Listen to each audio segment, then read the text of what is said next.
বদলা আমি নেব কি রানী। তোমার দাদা বিপ্লব চৌধুরী আমার দেহে যতগুলো ক্ষত চিহ্ন এঁকে দিয়েছিল, ঠিক ততগুলো ক্ষত চিহ্ন আমি তোমার যৌবনও এঁকে দেব।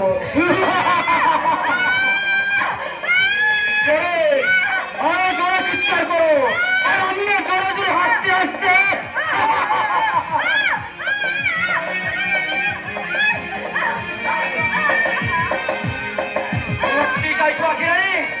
কিন্তু না, এ জীবনে আর তোমার মুক্তি নেই। দাদার সঙ্গে তোমার বিয়ে হলো, তোমার সেই উত্থাল যৌবনের হাত পাশে আমার, আর সেই অধিকার আজ আমি আদায় করে নেব। তবে শয়তানি,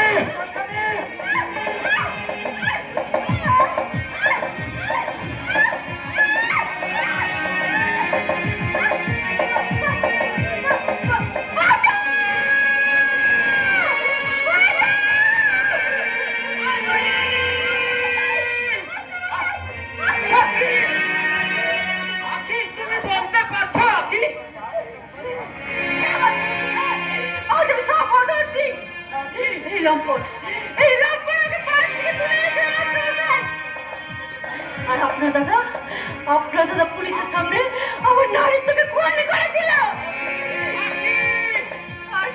আমার দাদা জ্যাঠামণিকে খুন করার ভয় দেখে সেই কলঙ্ক আপনার উঠোনে চাপাতে বাধ্য করেছিল। তোরা আমার জীবনের গতিপথটাকে অন্ধকারে ঢেলে দিয়েছিস। তোদের কাউকে আমি ছাড়বো না। তার আগে আমি তোদের দুজনকে খুন করে সমস্ত প্রমাণ লোপাট করে দেবো।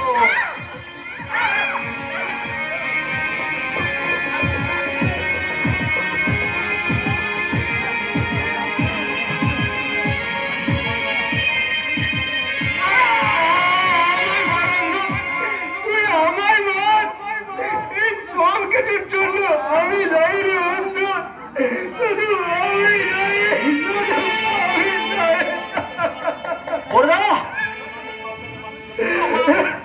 তোমাদের আমি কাউকে আমি ছাড়বো না লোকপট।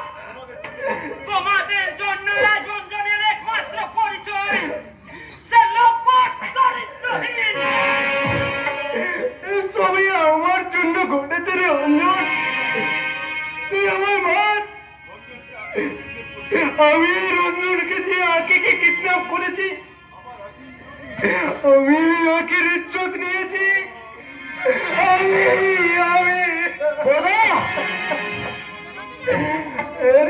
রঞ্জন, আমি না ওই মন্ত্রী হওয়ার লোভে এসব করেছি, কিন্তু তুই কেন নিজেকে আমার চরিত্রের সঙ্গে জোড়ালি রে ভাই? কেন তুই অন্যনের মতো প্রতিবাদ করে বলতে পারলি না পূর্দা এ অন্যায়, এ অবিচার? তাহলে ওই তো তুমি কান্নার ফান করে সাধু সাজতে চাও দাদা? আজ আর তোমার সাধু নয় রে অঞ্জন, সাধু নয়। আজ তো আমি মৃত্যুই চাই। তুই নিজের হাতে ফোন করে আমার এই অভিযুক্ত নোংরা জীবন থেকে তুই আমায় মৃত্যু দেওয়ায়, তুই আমার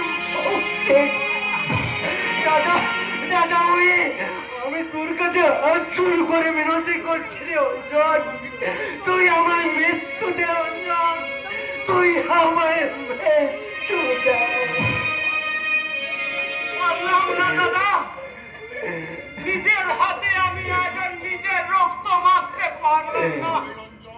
পাইতে তোকে হবে অঞ্জন, পাইতে তোকে হবে। পৃথিবীতে আমার যে আজ বেঁচে থাকার কোনো অধিকার নেই।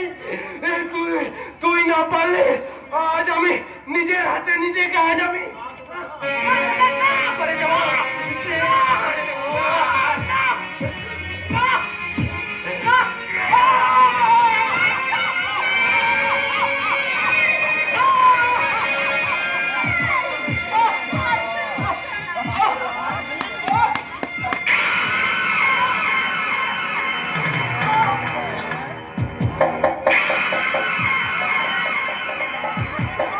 রঞ্জন, কাল ইলেকশন, আজ ভোরে লাশটাকে রাজপথের মাঝে ফেলে দিয়ে আসবি।